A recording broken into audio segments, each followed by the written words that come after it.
Don't be fooled like the rock that I got. I'm still Jenny from the block. Used to have a little, now I have a lot. Tu connais? Tu chantes bien, hein? Oh, arrête. De fou! Ah bah non, je connais Bien juste sûr, les paroles. J'ai reconnu, tu chantes bien. Je t'ai regardé, C'est Barbara, tu sais, là, juste avant qu'on commence dans les yeux. Oh, j'ai cru être au Super Bowl avec Shakira et Jennifer Lopez qui faisaient leur show. Mais je danse pas aussi bien qu'elle. T'as je suis quelque désolée. chose de Gilo, t'es piquante, t'es belle, C'est gentil, t'as merci. une étincelle dans Ah, les yeux. t'es un amour. Ah, vraiment? Mais T'as tu viens un pas du amour. Bronx, Non. comme Gilo. Non, non, non. Bon, vous allez voir, je vais vous faire découvrir aujourd'hui en interview en toute intimité Barbara. Barbara qui a été Miss Provence 2010, Miss Nationale 2011 et qui a réussi à dompter le cœur d'Antonin Portal dans la Villa des Cœurs brisés 6.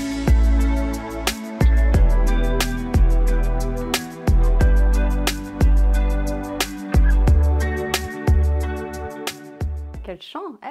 De quoi qu'elle chante? Tu chantes bien! Mais tu veux qu'on fasse un duo? Impossible. Parce qu'après le mannequinat, après la comédie Non, et après les concours Non, de je vie, sais tu que- chantes Non, aussi. je chante pas. Bon, tu chantes pas. Tu Très n'as- mal, très très mal. Je suis sûre que non. Je danse, mais je chante pas. Ah, donc tu pourras nous faire les chorégraphies endiablées de Gilo. Oh, quand même pas, mais je danse un peu. Est-ce que tu savais, en intégrant la Villa des Cœurs brisés 6, que tu venais pour Antonin Portal? Parce que nous, on sait que Oui. vous avez eu un coup de foudre, mais toi, tu ne savais pas à ce moment-là. Non, du tout. En fait, j'ai été contactée donc, par la production pour intégrer cette émission, mais en aucun cas, je ne savais déjà qu'il y était dedans, et encore moins que j'allais le rencontrer. Donc, pas du tout. Tu le connaissais? De nom, on va dire. Je savais qu'il avait fait donc d'autres styles d'émissions, mais je ne le connaissais pas du tout personnellement, et je ne suivais pas non plus son actualité.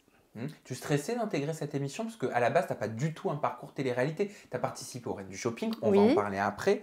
Mais là, c'était vraiment quelque part la première fois que tu viens dans une émission pure, quoi, Ah quelque oui, part de oui, télé-réalité. complètement. Non, j'étais quand même angoissée parce que justement, c'est pas un domaine que je connais. Je sais aussi voilà, que c'est une place sur laquelle il y a des avis, il y a des critiques et j'étais peut-être pas préparée à en recevoir. Donc j'avais une petite appréhension. Après, je sais aussi que c'est une production qui est quand même axée, on va dire, sur sur la bonne image pour la femme. Donc j'étais rassurée, il y a une love coach, je sais voilà, que c'est tourné aussi sur l'aspect psychologique, c'est centré sur l'amour, donc c'était une émission qui était pour moi, on va dire, mignonne. Ah, c'est intéressant. Pourquoi tu parles de bonne image de la femme dans la Villa des Cœurs brisés? Parce que c'est pour moi quand même très important, voilà, je suis maman, je défends aussi quand même certaines causes féminines, donc c'est important pour moi que la femme soit respectée dans ce genre de programme. C'est pas le cas toujours dans la télé-réalité quand Non. tu tombes dessus? Non, je trouve voilà, il y a certaines émissions, bon, c'est aussi un peu le fond de commerce, mais je trouve qu'il y a des émissions qui rabaissent un petit peu l'image et les valeurs que peuvent avoir certaines femmes, notamment là sur les infidélités chroniques, et je trouve pas ça forcément... Qu'est-ce qui te gêne, par exemple? Ben- Qu'est-ce que tu as vu qui t'a un peu surprise? Non, quand je vois justement des garçons qui jouent à la télé avec le cœur des filles et qui les humilient, qui les respectent pas, qui mentent et qui publiquement les salissent, je trouve voilà, c'est pas forcément valorisant pour elles et moi c'est pas quelque chose que je cautionne.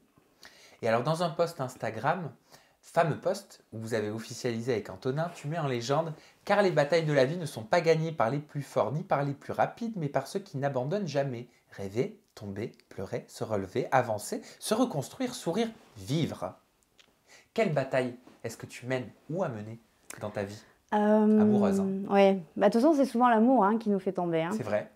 Ça donne des ailes, mais c'est vrai que des fois il y a des chutes qui sont plus ou moins douloureuses. Moi voilà, j'ai été donc mariée, j'ai eu un petit garçon et Aaron, mon petit amour, et j'ai forcément aussi été très déçue.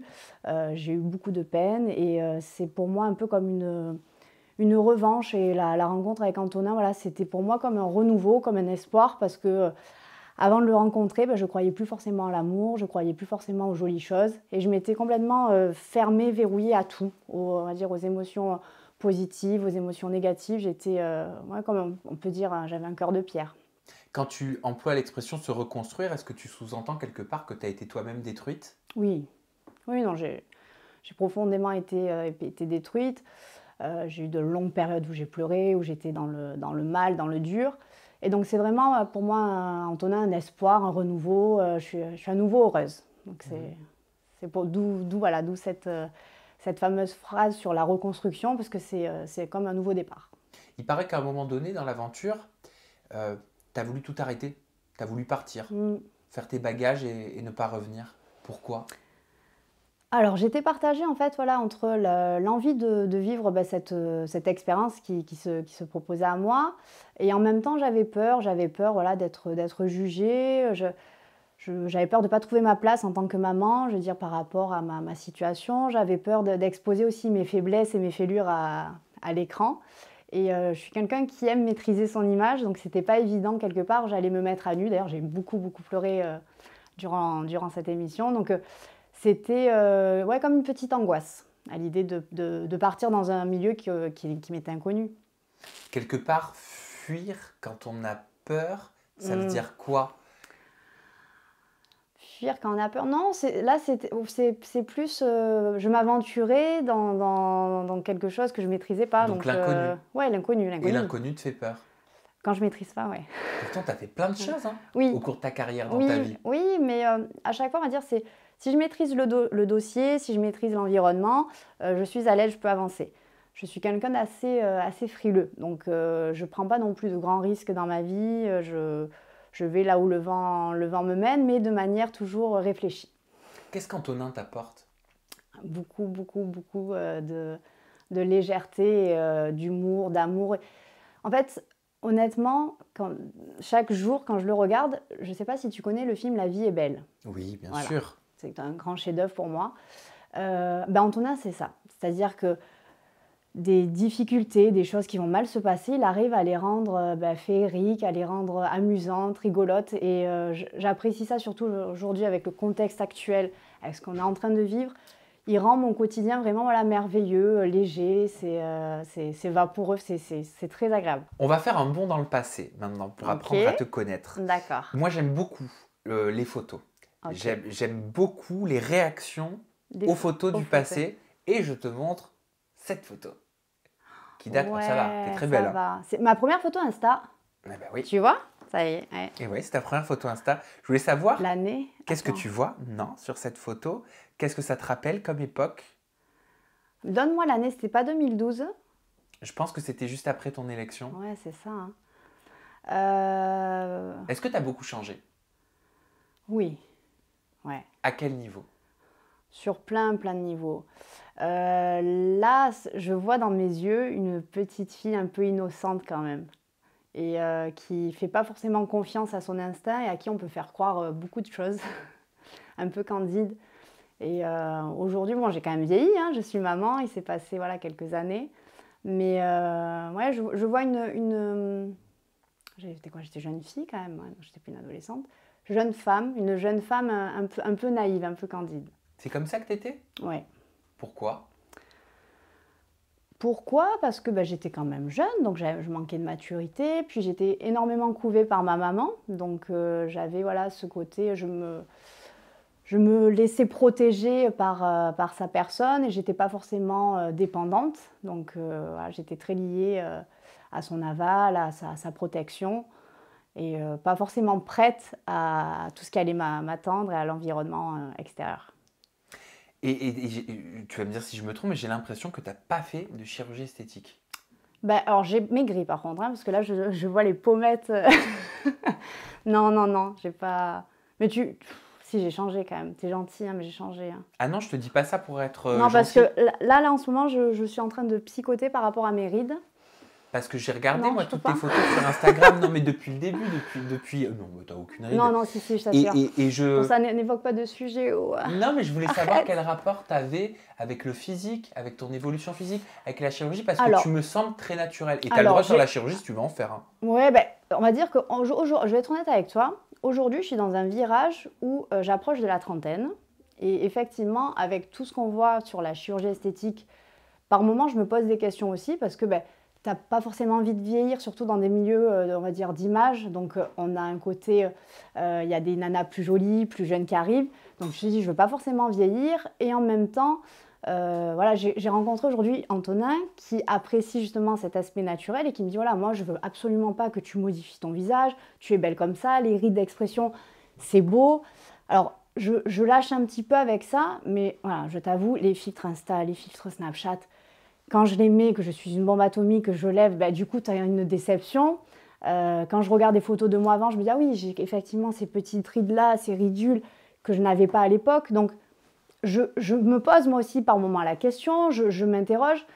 Mais on est aussi voilà, dans le virage où ça se perd, la beauté naturelle, et on n'a plus forcément de repères. Notamment, c'est vrai que la télé-réalité, ce qui sont très belles, mais il y a pas mal de chirurgie esthétique. Donc, c'est des questions. C'est des questions que je me pose. Et en tant que femme, pour rester au top du top, moi, je m'interroge. Je m'interroge aussi. Et alors, je vais te lire ta description Wikipédia. Okay. La première phrase. Ok. T'aimes pas Wikipédia? Non. Non, mais ça va. C'est la première référence, tu sais, en contrôle. Wikipédia, j'allais tout le temps voir dessus. Et c'est pas toujours vrai. C'est vrai, oui. Pour le coup, que c'est pas toujours vrai. Donc, je me suis fait avoir plus d'une fois, mais vas-y. Alors, Barbara Morel, née le 30 avril 1991 à Marseille. C'est bon. T'as moins l'accent cantonin. Hein? Oui, non, parce que j'ai étudié à Aix-en-Provence. Et ils ont moins l'accent à Aix-en-Provence? Ah oui. Pourtant, c'est juste à côté. Oui, mais c'est justement, ils sont quand même... À Aix, tu dis je suis Marseillaise, ils ne sont pas forcément amis. Hein. Ah ben je ne savais pas. Au moment de son élection, elle vit avec sa mère Nathalie, son beau-père Didier. Pour l'instant, c'est nickel. Et sa petite sœur Carla. Ouais, ça va. Je voulais savoir à quoi ressemblait ton enfance dans le sud. Très très belle enfance. Alors j'ai mes parents qui ont divorcé quand j'avais 3-4 ans, donc j'ai eu, on va dire, ce petit échec dans ma vie, parce que voilà, c'était quelque chose de douloureux pour moi, mais j'ai été voilà, couvée d'amour, bercée par des parents aimants, j'étais quand même préservée. Alors j'ai fait, donc je suis née à Marseille, mais j'ai rapidement bougé du côté d'Aix-en-Provence, donc je ne sais pas si tu connais Aix-en-Provence. Oui, j'y suis allée. Voilà, c'est une très belle ville, c'est très agréable, il fait bon vivre. Les gens sont gentils, j'ai étudié, j'étais une élève modèle, j'ai eu donc mon bac avec mention bac S. Après, je suis allée à l'IUT, donc à l'IUT d'Aix-en-Provence. Donc voilà, on va dire une vie très très classique et on va dire bien, voilà, entourée d'amour. J'ai que de bons souvenirs moi de ma jeunesse. Comment tu t'es lancée dans les concours de beauté? Est-ce que c'est parce qu'on te disait que tu étais grande, que tu étais lancée, que tu étais belle? Est-ce que tu avais toi-même cette assurance? Alors, pas du tout. Pas du tout. Et comme souvent, alors on a tendance à penser des fois que justement les personnes qui font du mannequinat ou qui sont dans le milieu artistique ont confiance en elles se trouvent jolies. Et il y en a beaucoup pour qui c'est pas le cas. Alors moi, je n'avais pas du tout confiance en moi. Et c'est mon beau-père qui a vu un potentiel. Didier. Voilà, mon beau-père. Bien, Didier.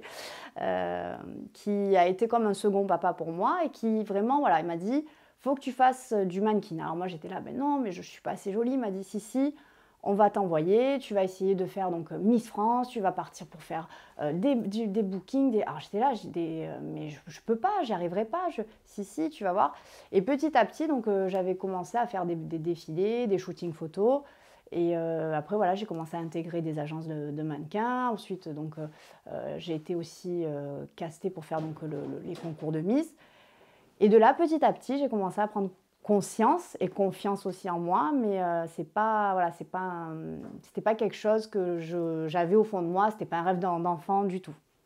Et alors, tu participes pour le coup à un concours qui, à l'époque, c'était il y a 10 ans, hein, a créé la controverse. Hein. Oui, il y a 10 ans. Bah ouais, parce que c'était le concours créé par Geneviève de Fontenay, alors qu'elle venait de vendre le comité Miss France à la société de production Endemol, si je ne me trompe pas. Ce concours s'appelait Miss Nationale. Par la suite, il est devenu Miss Prestige et Miss Excellence, je crois si je ne dis pas de bêtises. Et tu es surtout la toute première et la seule Miss Nationale, en fait. C'est incroyable ce titre. Je suis une Miss Vintage. Mais oui. C'est comme un sac Dior qu'on ne trouve plus. Voilà, c'est ça, c'est exactement ça. Mais non, pour le coup, à l'époque, elle avait pris un gros risque parce que justement, il y avait l'élection de Miss France qui s'organisait en face et elle avait voulu créer donc, son propre comité. Voilà, pour la petite histoire, en fait, quand elle est partie donc, de chez Endemol, il y a eu un petit peu donc, deux élections qui se préparaient et les comités devaient choisir avec qui préférer rester ou du moins partir. Et moi, à l'époque, la région donc, PACA était partie avec Geneviève de Fontenay. C'est un peu pour ça que j'ai fait l'élection de Geneviève et pas l'élection de Miss France. Peut-être que si j'avais été dans une autre région, j'aurais fait Miss France. Donc après, l'histoire était écrite, ça devait être moi, donc je ne regrette absolument pas. Puis le parcours s'est fait comme ça, mais on va dire c'était un peu indépendant de ma volonté. Mais sur l'instant T, c'était une déception de ne pas concourir pour Miss France? Non, en fait, je me suis jamais trop posé la question, parce que vu que justement, c'était pas un rêve pour moi, j'avais toujours un peu ce recul à me dire: «Oh, de toute manière, je serai pas élue, de toute manière, voilà, je fais ça pour le délire parce que mon beau-père m'a inscrite». Mais en aucun cas, j'avais, l'envie, la volonté de réussir et encore moins le rêve de devenir Miss. Donc je m'en moquais un petit peu, en fait. Et Geneviève de Fontenay avait dit à ton propos: «Je dis toujours que c'est le ciel qui l'a mis sur mon chemin le 5 décembre 2010. C'était un vrai bonheur de passer cette année avec elle». Vous étiez Mmh. proche donc Oui, avec oui, non, Geneviève. on a vraiment passé, alors ça n'a pas été toujours simple sur l'aspect, parce qu'on était attendus aussi au tournant. Je veux dire, voilà, en face, il y avait donc, la Miss France, donc c'était pas forcément évident, mais on a vécu, voilà, des très bons moments, j'ai vécu une année de Miss apparemment comme toutes les Miss France ont vécu justement aux côtés de Geneviève de Fontenay, et c'est quand même quelque chose. Et tu as connu quelque part aussi les foudres, fut un temps de Geneviève de Oui, mais je Fontenay. crois que plein de Miss, hein, les ont C'est ce que connues, hein. j'allais te dire. Il y en a Je beaucoup qui crois. les ont connus, ces Oui, foudres-là. Ça je devient crois. commun. Je crois. Voilà. Je crois d'ailleurs que, ouais, il y en a très peu qui n'en ont jamais eu. Ah, c'est rare. Oui, Oui, ouais, exactement. je crois. Suite à un certain shooting, tu nous expliqueras quel shooting d'ailleurs, Geneviève avait dit: «Je viens d'avoir un coup dans le dos. Parce que la première élue que j'avais eue en 2011 s'exhibe à moitié à poil. Ouais. Je lui ai écrit pour lui dire que c'était pourtant ma fierté de faire cette première élection avec elle. Elle est là, à s'exhiber. Je suis triste de voir ça. Elle m'a trahi. Désolée Geneviève, ça me fait rire». Oui, ben, parce que après voilà, c'est Geneviève, c'est sûr que elle, par rapport aux valeurs qu'elle défend, elle était un petit peu, je pense, gênée peut-être par mes photos, mais en aucun cas c'était pour lui nuire. C'était dans un cadre, voilà, d'un shooting photo, sachant que quand elle m'a connue, j'ai toujours fait des photos, que ce soit en maillot de bain, en lingerie.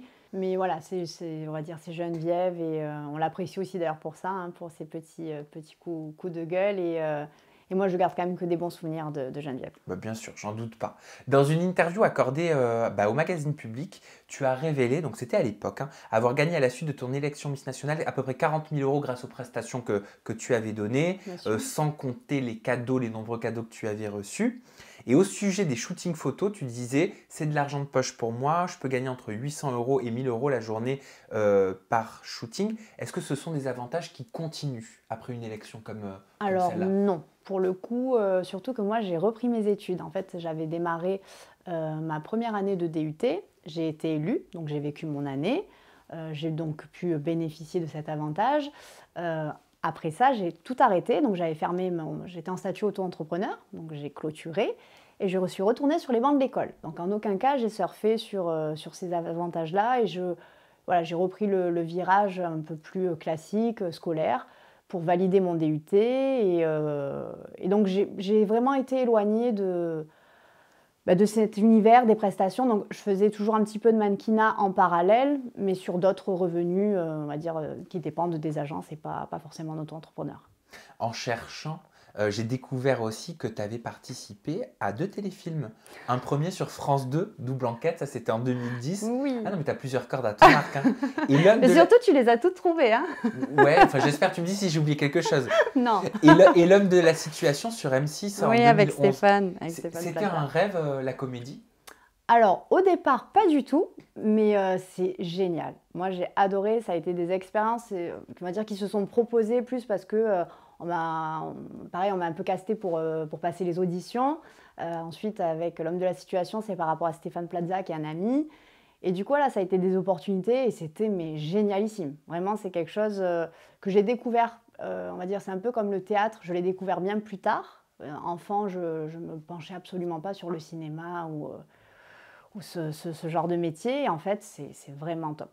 Enfin, j'adore. Et ça fait quelques années que tu n'en as pas refait. Oui, Ça te fait quelques... manque? Ben, on va dire, c'est plus, voilà, j'ai été maman, donc j'ai eu un nouveau métier qui m'a pris Bah oui. beaucoup de temps. Je ne suis pas non plus sur la capitale, donc forcément, dans le sud de la France, on est un peu moins exposé à des opportunités aussi. Ça me manque, oui, j'ai un manque, on va dire, plus sur l'aspect artistique, de pouvoir, voilà, proposer, que ce soit même, ou sinon de faire des shootings, de faire, voilà, de créer, on va dire, autour de l'image. Mais je me suis reconvertie du coup un petit peu avec Instagram, le blog. Donc voilà, c'est ma manière à moi de m'exprimer aujourd'hui, comme ça. Et cette amitié avec Stéphane Plaza, elle est née sur le tournage ou tu le connaissais d'avant? Non, je le connaissais d'avant. Ah, d'accord. Ouais, je le connaissais d'avant. Je crois qu'il avait inauguré une agence immobilière à Sanary, si je me souviens bien. Et on avait passé une super soirée. Et depuis, voilà, ça fait du coup 10 ans. Et c'est une personne que je vois pas souvent parce que, voilà, je veux dire, j'habite dans le sud. Il est en plus très, très occupé parce qu'il est sur plusieurs fronts. Ah bah, Mais il a une ouais, ribambelle d'agence, il ne s'arrête pas de des pièces de travailler. théâtre, Mais enfin hors Covid bien sûr, et des ouais, émissions à succès. mais voilà, c'est vraiment une personne en or et je suis vraiment contente de l'avoir connu à l'époque. C'est une personne qui est vraie et voilà, j'ai pu entretenir une belle amitié avec lui. Donc, je suis contente de le connaître. Et tu as participé aussi aux Reines du Shopping. Aussi, tu connais vraiment tout. Hein. Ah mais Tout, oui, tout, tout, mais je tout, t'ai dit, tout. t'es un couteau suisse. Ah oui, c'est ça. C'est ça. Comment avec elle s'est Alain faite cette Shopping. participation? Comment ça s'est passé avec Christina? Alors, c'était, on va dire, ça aussi, ça a été une expérience. J'ai été donc pareil, on m'a proposé donc de faire l'aventure. C'était une spéciale influenceuse. Donc là, je trouvais ça intéressant parce que j'allais être challengée avec des filles dont voilà, c'était le métier. Surtout que j'ai un aspect, on va dire, plutôt classique dans mon style vestimentaire. Donc là, je prenais un sacré risque pour moi de m'exposer à des nanas très pointues, très branchées mode, où j'allais me faire juger sur mes looks. Donc j'avais une grosse appréhension, mais c'était une super aventure. Et ouais, ça s'est quand même bien passé. Bon, Christina, magnifique plante, elle est arrivée. Moi, j'ai été éblouie par sa beauté. Et les filles avec qui donc, j'ai fait l'émission étaient super sympas. Il y avait une très bonne ambiance. Donc, bonne expérience. Et tu expliquais sur ton blog, donc tu donnais un petit peu des détails sur le tournage. Parce que j'ai eu beaucoup de questions. Bah ouais, tu disais ouais. que la session de 2h30 pour acheter les vêtements était découpée en plusieurs parties. Ouais. Et que chaque journée de tournage durait entre 12 et 15 heures. Oui, c'est des grosses journées. Ce qu'on voit, la session de shopping, elle s'articule comment en fait? En fait, c'est... alors, je sais que ça a été modifié parce que moi, j'étais justement à un moment donné où je changeais un petit peu aussi la manière, on va dire, de montage de l'émission. Alors, je sais qu'en plus, aujourd'hui, après, avec le Covid, tout ça, ça a dû chambouler certainement plein de choses. Mais moi, du moins à l'époque, parce que c'était il y a 2 ans, je crois, donc ça remonte aussi, on était donc toutes en studio et une personne partait donc toute la journée pour faire donc sa session shopping et le soir, elle venait nous présenter ses looks. Et donc, en fait, voilà, il y a c'est tourné, mais en même temps, on va dire, les journalistes te posent des questions. Donc, par moments, c'est déstabilisant parce que tu as quand même ton chrono qui tourne. C'est des grosses journées. C'est intense. C'est très intense. Et je suis tombée sur une couverture de magazine, donc qui date de l'époque aussi. Donc, attends. Ouais, je pense que tu avais déjà été élu. Hein. Ouais. Tu vas me dire si je me trompe. Une couverture de magazine qui parle d'une relation que tu aurais eue avec Tony Parker. Ah oui, c'était Voilà. dans la même lignée. Ce magazine relate les propos suivants. Il dit que tu aurais dit que Tony Parker maîtrisait très bien l'art du baiser, en disant que tu avais fait une merveilleuse rencontre et que tu espérais que le conte de fées allait continuer. De son côté, Tony Parker avait déclaré, et c'est vrai que ça avait fait les choux gras de la presse à l'époque, il avait dit: cette histoire commence à sérieusement m'énerver, je me demande pourquoi Barbara a fait ça, il n'y a même pas eu d'aventure d'un soir, franchement si ça avait été le cas, j'aurais rien à dire. La réalité c'est que nous nous sommes rencontrés à une soirée, je l'ai trouvé sympa, et nous nous sommes revus le lendemain au théâtre, fin de l'histoire, je ne l'ai jamais revu depuis. Je voulais savoir comment est-ce que tu avais vécu ce déferlement médiatique quand même. T'étais en couverture de plein de magazines. Oui, non, c'est sûr que c'était pas évident. J'avais donc à l'époque 19 ans. On avait été donc pris en photo à la sortie d'un théâtre justement. Et moi, je n'ai rien maîtrisé du début à la fin de cette histoire. On va dire, ça allait trop vite pour moi. Et d'autant plus, voilà, Tony Parker est une personne, qui est une personne médiatiquement importante. En plus, de par son ex-mariage, avec Eva Longoria, il y a un côté un peu très bankable, très people important. Donc, je me retrouvais en couverture des magazines, à voir les journalistes qui voulaient absolument avoir des réponses à leurs questions. Et c'était un peu particulier.